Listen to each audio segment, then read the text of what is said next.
Hello everyone, welcome to our channel Padhai hub में आज हम अपना फिजिकल एजुकेशन में चैप्टर नंबर 2 स्टार्ट करने जा रहे हैं। चलिए देखते हैं।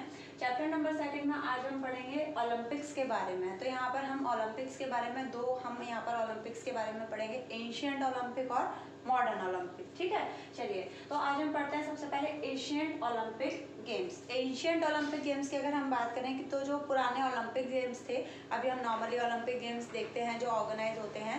पुराने ओलंपिक गेम्स क्या थे, जो वो कब स्टार्ट हुए थे, तो सबसे पहले अगर उसकी बात करी जाए तो यहाँ पर मैंने लिख रखा है नो ऑथेंटिक इन्फॉर्मेशन। इसकी कोई ऐसी फुल प्रूफ इन्फॉर्मेशन नहीं है कि भाई जो एंशिएंट ओलंपिक है वो तभी स्टार्ट हुए थे या ऐसे स्टार्ट हुए थे, बट इसके बारे में बहुत सारी स्टोरीज या बहुत सारी टेल्स हैं, बहुत सारी कहानियां हैं जिनके बारे में आज हम पढ़ेंगे। ठीक है, उसके बाद है तो देखिए सबसे पहले या फिर कुछ यहाँ पर हम पढ़ेंगे, there are various tale about the origin of Olympics. Olympics के बारे में बहुत सारी कहानियां यहाँ पर आपको दे रखी हैं। अकॉर्डिंग टू हिस्ट्री, अगर हम हिस्ट्री की माने तो सबसे पहले the first ancient Olympic game started in Olympia valley Greek in 776 BCE। तो हमारा जो फर्स्ट ओलंपिक गेम्स था वो कब स्टार्ट हुआ था, वो ओलंपिया वैली एक गांव है जो कि ग्रीक या ग्रीस में है।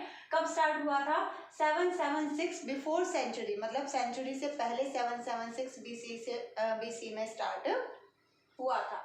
उसके बाद it is believe that native of Olympia adored Zeus as their god. वहाँ पर जो ओलंपिया के जो नेटिव्स थे, जो वहाँ के नागरिक थे, वो क्या करते थे, ज़्यूस को अपना गॉड मानते थे, या उनका जो पसंदीदा जो भगवान थे उनको वो अपना गॉड मानते थे और उन्हीं को प्रे करते थे और उन्हीं के ऑनर में वो क्या करते थे, ओलंपिक्स गेम की उन्होंने स्टार्टिंग करी। ठीक है, अभी हुआ क्या, उन्होंने जैसे कि मैंने आपको बताया बहुत सारी टेल्स यहाँ पर हमें दे रखी है, बहुत सारी कहानियां दे रखी हैं। तो ऐसी कौन कौन सी कहानियां हैं, एक बार ऐसे ही उनको मतलब सडनली उनका ऐसा मानना है, एक टेल है कि जो ज़्यूस थे, गॉड ज़्यूस थे, वो एकदम से सडनली अपीयर हुए एक ग्राउंड में, और वो ग्राउंड उनके जब वो अपीयर हुए तो वो ग्राउंड नीचे की तरफ धंस गया। तो उनको खुश करने के लिए उन्होंने वहाँ पर एक टेम्पल बनवाया और फिर वहाँ पर वो उनकी पूजा वगैरह करने लगे। और बाद में जो उनका बेटा था हरक्यूलिस, उसने इन गेम्स को स्टार्ट करवाया।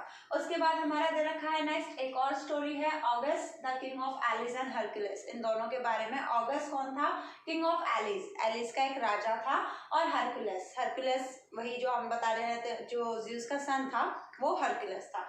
इसमें क्या है, इस वाली स्टोरी में क्या है, इसमें जो ऑगस्ट है उसने हरक्यूलिस को पनिश किया, उसकी कुछ मिसडीड्स थी, उसने कुछ गलत बिहेवियर किए थे, जिसकी वजह से यहाँ पर जो किंग ऑफ एलिस है ऑगस्ट, उसने क्या किया, हरक्यूलिस को पनिश किया। उसने क्या पनिश किया, उसने हरक्यूलिस को कहा कि आपको मेरा पूरा स्टेबल, जो अस्तबल होता है जहाँ पर जानवर रहते हैं, वो पूरा आपको साफ करना है।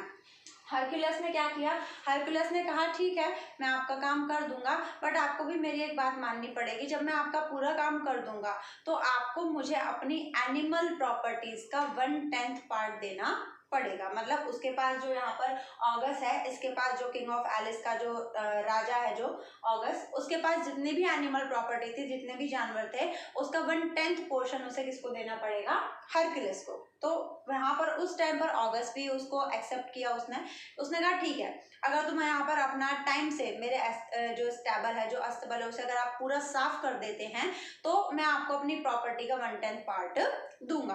दोनों के बीच में ये बात हो गई, चलिए ठीक है। हरक्यूलिस ने क्या कहा, हरक्यूलिस बहुत ही मतलब इंटेलिजेंट था, या फिर आप क्लेवर कुछ भी कह सकते हैं। उसने क्या किया, वहां पर एल्फिस नाम की एक रिवर थी, उसने उस रिवर के फ्लो को डाइवर्ट करके स्टेबल अस्तबल की तरफ कर दिया, जिससे वो पूरा अस्तबल ऑटोमेटिकली क्लीन हो गया। जब वहां पर रिवर फ्लो करेगी, भाई नदी बहेगी, तो ऑब्वियस सी बात है वो जगह अपने आप साफ हो जाएगी। तो जब हरक्यूलिस ने ये काम करने के बाद या स्टेबल साफ करने के बाद वो ऑगस्ट के पास गया कि भाई मैंने अपना काम कर दिया, मुझे अब आपके एनिमल प्रॉपर्टी का 1/10 पार्ट चाहिए। तो यहाँ पर ऑगस्ट ने कहा कि भाई ये तुमने नहीं किया, ये तो रिवर ने किया है, तुमने क्या किया। तो यहाँ पर जो ऑगस्ट था वो अपने वर्ड से पीछे हट गया। फिर क्या हुआ, ऑगस्ट में और हरक्यूलिस में दोनों में लड़ाई हुई, जिसमें जो ऑगस्ट था वो मारा गया। हरक्यूलिस राजा बन गया, किंग ऑफ एलिस बन गया कौन, हरक्यूलिस। और हरक्यूलिस को ये पछतावा हुआ, भाई उसने क्राइम तो किया था, उसने एक पर्सन को मारा था, एक किंग को मारा था, तो उसके पछतावे में या अपना पश्चाताप करने के लिए उसने क्या किया, उसने उसके जो मारा था उसको, उसी को मतलब आगे अपने पछतावे के तौर पर इन गेम्स को करना स्टार्ट कर दिया। ठीक है, और भी बहुत सारी टेल्स हैं, अब वो कितनी सही है वो नहीं पता। एक और इसमें जैसे कि एक टेल्स दे रखी है यहाँ पर आपको, सपोज गॉड एंड गॉडेस, यहाँ पर क्या है, एक लड़ाई हुई थी ज़्यूस और कोरोनोस के बीच में, ज़्यूस और कोरोनोस के बीच में कि अर्थ पर रूल कौन करेगा। तो ज़्यूस और कोरोनोस के बीच में जब लड़ाई हुई तो वहाँ पर ज़्यूस जीते और उन्हीं के विक्ट्री में ये ओलंपिक जो है वो स्टार्ट किए गए। ऐसे बहुत सारी टेल्स हैं। ठीक, इसके बाद यहाँ पर उसके बाद अगर हम बात करें, बट इन 394 सेंचुरीज में Theodosius the king of Rome का एक राजा था जिसका नाम था थियोडोसियस, उसने ओलंपिक गेम्स को, एंशिएंट ओलंपिक गेम्स को क्या कर दिया, बंद कर दिया। सारे स्टेडियम्स तोड़ दिए गए और वहाँ पर बिल्कुल इस चीज़ को हटा दिया गया, ख़त्म कर दिया गया, ओलंपिक्स का कहीं नाम नहीं था। ठीक है, अब हम बात करते हैं रूल्स फॉर कंपटीशन।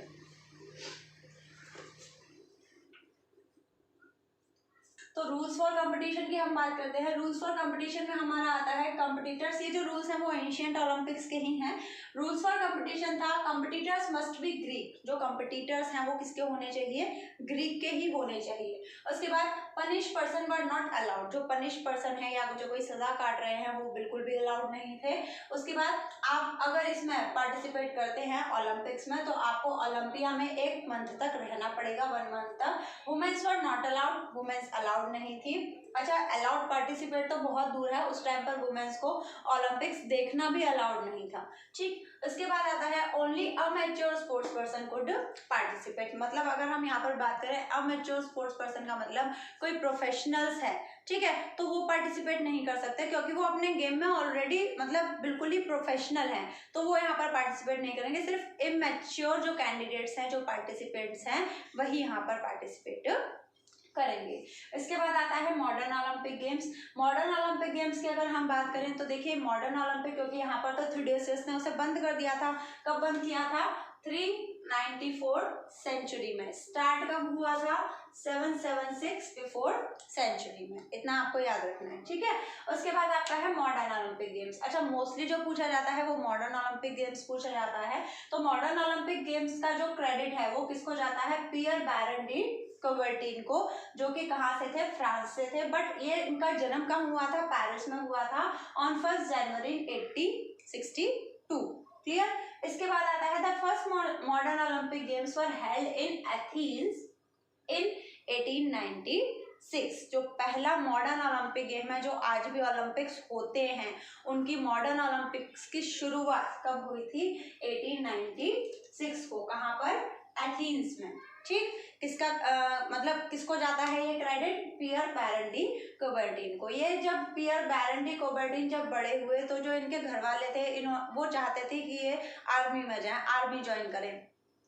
तो आर्मी ज्वाइन करने के लिए इन्होंने सैनिक स्कूल होते थे, सैनिक स्कूल में इनका एडमिशन करवाया गया। इन्होंने फिर पोल साइंस जब पढ़ी, पॉलिटिकल साइंस पढ़ी, उसमें इन्हें बहुत इंटरेस्ट आया। तो उसमें जब इन्होंने और डीपली उसे पढ़ा पॉलिटिकल साइंस को, तो इन्हें पता चला कि यहाँ पर हमारे जितने भी जो नेशंस हैं, आसपास जो राष्ट्र हैं, उनके बीच बहुत ही ज़्यादा मतलब एक तरीके से मतभेद है, बहुत ही ज़्यादा मिसअंडरस्टैंडिंग्स क्रिएट हो चुकी है। और इनको ख़त्म करने का इनको सिर्फ एक ही तरीका नज़र आ रहा था, ओलंपिक गेम्स। ओलंपिक गेम्स जब स्टार्ट होंगे तो भाई हर देश एक दूसरे के पास जाएगा, वहाँ पर मिलेगा, और भाई खेल की जो फीलिंग होती है, स्पोर्ट्स फीलिंग होती है, वो अलग ही होती है। तो इन्होंने जब उस चीज़ को पढ़ा, बाकी सारे देशों के बीच में जो प्रॉब्लम्स चल रही थी उनको पढ़ा, तो इनके माइंड में एक ही चीज़ आई कि कैसे भी करके मुझे ओलंपिक गेम्स को दोबारा स्टार्ट कराना है। इन्होंने बहुत मेहनत करी, कई बार कई सारे बोर्ड्स के साथ, कई सारे देशों के साथ इन्होंने मीटिंग करी और फाइनली ये सक्सेस हुए। और पहला मॉडर्न ओलंपिक हमारा 1896 एथेंस में हुआ। ठीक है, उसके बाद आता है ओलंपिक मोटो। ओलंपिक मोटो क्या है, ओलंपिक मोटो दिया गया था फादर डिडॉन के द्वारा। कब दिया गया था, 1895 5 को, वो पहले ही दे दिया गया था ओलंपिक मोटो। ओलंपिक मोटो क्या था? Citius, altius and fortius, these are the Latin words, ये लैटिन वर्ड्स हैं। इनका मतलब क्या होता है? Faster, higher and stronger. उसके बाद हमारा दे रखा है ओलंपिक फ्लैग। ओलंपिक फ्लैग की अगर हम बात करें तो इनका भी जो सजेशन था वो पियर बैरन डी कॉबर्टिन का ही था, क्योंकि देखिए ओलंपिक्स में इतने सारे देश आते हैं, सबके फ्लैग वहां पर होस्ट होते हैं, बट वहां पर ओलंपिक का खुद का भी एक फ्लैग होता है, ठीक है। तो वहां पर अगर हम बात करें ओलंपिक फ्लैग कब क्रिएट किया गया था, ये बन तो गया था 1913 में, 1913 में ही बन गया था। किसके सजेशन से बना था? बैरन डी कॉबर्टिन के सजेशन से बना था। फर्स्ट इनॉग्रेशन इसका कहाँ हुआ था? पेरिस में, जून में 1914 में, ठीक है, इनॉग्रेशन। बट ओलंपिक्स में इसे पहली बार कब लहराया गया था? It was hosted first time in Olympic stadium at the Antwerp Olympic games 1920। Olympics बहुत पहले स्टार्ट हो गया था 1896 में, उस टाइम पर ओलंपिक फ्लैग हमारे पास नहीं था। ओलंपिक फ्लैग बना कब? बहुत बाद में बना, 1913 में इनॉग्रेशन हुआ, 1914 में, और सबसे पहली बार इसे ओलंपिक स्टेडियम में लगाया गया एंटवर्प ओलंपिक गेम्स में 1920 के दौरान। ओलंपिक फ्लेम, अब ओलंपिक फ्लेम के बारे में जान लेते हैं। ओलंपिक फ्लेम क्या है? ओलंपिक फ्लेम हम लोगों ने नॉर्मली, आप लोगों ने देखा होगा जब ओलंपिक्स होते हैं तो एक ओलंपिक फ्लेम रहती है जो कि जब तक ओलंपिक गेम्स चलते हैं तब तक जलती रहती है। तो वो फ्लेम कहाँ से आती है, कैसे उसे जलाया जाता है? सबसे पहली बात, ओलंपिक फ्लेम जो है वो है symbol of knowledge, life, happiness and peace. जो हमारा ओलंपिक फ्लेम है वो हमें सिंबल ऑफ नॉलेज, एक नॉलेज का सिंबल है, लाइफ, हैप्पीनेस और पीस का सिंबल है। इसके बाद इसकी अगर हम बात करें, दिस फ्लेम और टॉर्च इज लाइटेंड और kindled in Olympic valley of Greece through sunrise. आज भी जब कहीं भी ओलंपिक्स होते हैं तो सबसे पहले ये जो हमारे जो ओलंपिक फ्लेम है वो वहीं से जलाई जाती है जहां पर हमारे ancient Olympic game first time start हुए थे। आज भी वहीं से इसे जलाया जाता है। तो यहाँ पर देखिए, इस टॉर्च को जलाया जाता है कहाँ से? ओलंपिक वैली, सबसे पहले ओलंपिया वैली में ही हुआ था। तो ओलंपिया वैली या ओलंपिक वैली जो कि ग्रीस में है, वहां पर भी माचिस का इस्तेमाल नहीं होता है इसको जलाने के लिए। सनरेज, जो सूरज की किरणें होती हैं, लेंस के द्वारा इसे वहां पर जलाया जाता है। फिर पार्टिसिपेंट्स के द्वारा इसे वहां पर लाया जाता है जहां पर मैचेस हो रहे हैं, जहां पर ओलंपिक गेम्स हो रहे हैं, इसे वहां पर रखा जाता है। और जब तक हमारे गेम्स होते हैं या चलते रहते हैं, जब तक हमारे गेम्स चलते रहते हैं तब तक ये भी जलती रहती है। उसके बाद अगर हम बात करें प्राइजेस की, तो हम सबको पता है ओलंपिक गेम्स में फर्स्ट, सेकंड, थर्ड वाले को मेडल दिया जाता है, सर्टिफिकेट दिए जाते हैं, और जो नेक्स्ट 5 रनर अप होते हैं उनको सिर्फ सर्टिफिकेट दिया जाता है। उसके बाद एक ओथ भी होती है इसमें, ठीक है, वो भी ली जाती है प्लेयर्स के द्वारा। ओपनिंग और क्लोजिंग सेरेमनी की बात करें तो ओपनिंग सेरेमनी में सबसे पहले टॉर्च ये जलकर आती है ओलंपिक वैली से और या ओलंपिया वैली से। उसके बाद सारे जितने भी कंट्रीज आती हैं वो इकट्ठी होती हैं, सबके फ्लैग को होस्ट किया जाता है। ओलंपिक फ्लैग जो हमारा ये दे रखा है आपका, उसको होस्ट किया जाता है। ये किसके द्वारा होस्ट किया जाता है? मेयर, जो वहाँ पर कहीं जिस भी सिटी में हो रहा है उसके जो मेयर हैं वो उसे होस्ट करते हैं।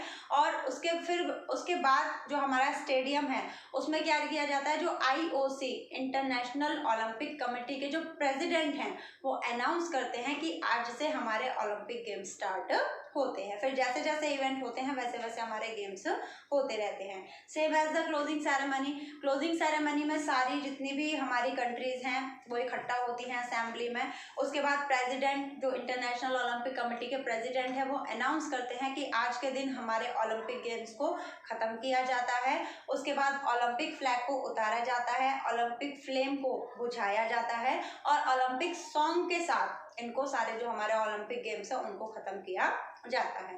ठीक है, तो इस वीडियो में आज इतना ही। बाकी हमारे जो थोड़े बहुत टॉपिक रह गए हैं उसे हम आगे कंटिन्यू करेंगे। अगर आपको कोई प्रॉब्लम है, सजेशंस है या फिर आप किसी टॉपिक में कंफ्यूज हैं तो आप कमेंट सेक्शन में जाकर उसे लिख सकते हैं। This is it for today. Please like, comment and share with your friends. Thank you.